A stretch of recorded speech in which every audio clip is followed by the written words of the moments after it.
लाशों को सीढ़ियां बनाकर ऊपर चढ़ता गया। बिना किसी को जाने समझे उनका दिल जीतना डिफिकल्ट है, बट नॉट इम्पॉसिबल।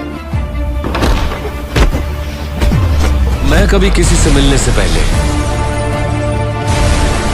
राय कायम नहीं करता। फ्लॉयड, जिसे प्रिटी बॉय फ्लॉयड के नाम से भी जाना जाता था और जो एक अमेरिकन बैंक रॉबर था, उसका जन्म 1904 में बार्टरो काउंटी जॉर्जिया में हुआ था। उसके बाद उनका परिवार 1911 में ओक्लाहोमा में शिफ्ट हो गया था और वो वहीं बड़े हुए। एक बार उसने लोकल पोस्ट ऑफिस से $350 चुराए और इसके लिए सिर्फ 18 साल की उम्र में ही उसे गिरफ्तार कर लिया गया था और यहीं से उनकी क्राइम लाइफ की शुरुआत भी हुई थी। उसके 3 साल बाद उन्हें 16 सितंबर 1925 को सेंट लुइस मिसौरी में पेरोल रॉबरी के लिए गिरफ्तार किया गया था और उन्हें 5 साल की जेल की सजा सुनाई गई थी और 3 सालों के बाद उन्हें पैरोल पर बेल मिल गई थी।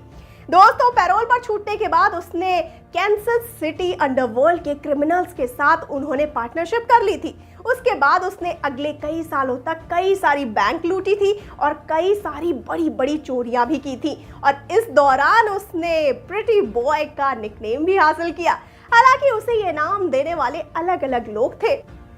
एक था ऑरवेल ड्रेक। उसने उसे ये नाम दिया क्योंकि वो ऑयल फील्ड्स में काम करने के लिए सफेद बटन अप ड्रेस शर्ट और स्लैक्स पहनता था और इसके अलावा रिंग पर मौजूद लोगों ने उसे प्रिटी बॉय कहना शुरू कर दिया, जो बाद में प्रिटी बॉय फ्लॉयड हो गया। इसके अलावा साल 1925 के Saint Louis Kroger office hold up में पैरोल मास्टर ने लुटेरों में से एक, जो फ्लॉयड था, उसको एप्पल गाल वाला प्रिटी बॉय बताया।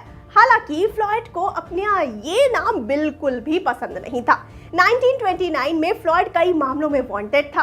9 मार्च को उसे कैंसस सिटी में इन्वेस्टिगेशन के लिए गिरफ्तार किया गया था और फिर 7 मई को हाईवे डकैती के संदेह के लिए फिर से गिरफ्तार किया गया था, लेकिन अगले दिन उसे रिहा कर दिया गया था।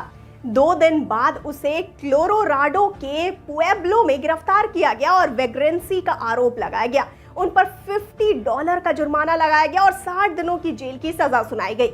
फ्लॉयड को 8 मार्च 1930 को ओहियो के अक्रोन में फ्रैंक मिशेल के तहत गिरफ्तार किया गया था और एक एक्रोन पुलिस अधिकारी की हत्या का आरोप लगाया गया था, जो डकैती के दौरान मारा गया था। उसके बाद उसे सिल्वेनिया ओहियो बैंक डकैती का दोषी ठहराया गया था और उसे 12 से 15 साल की सजा सुनाई गई थी, लेकिन वो बच निकला।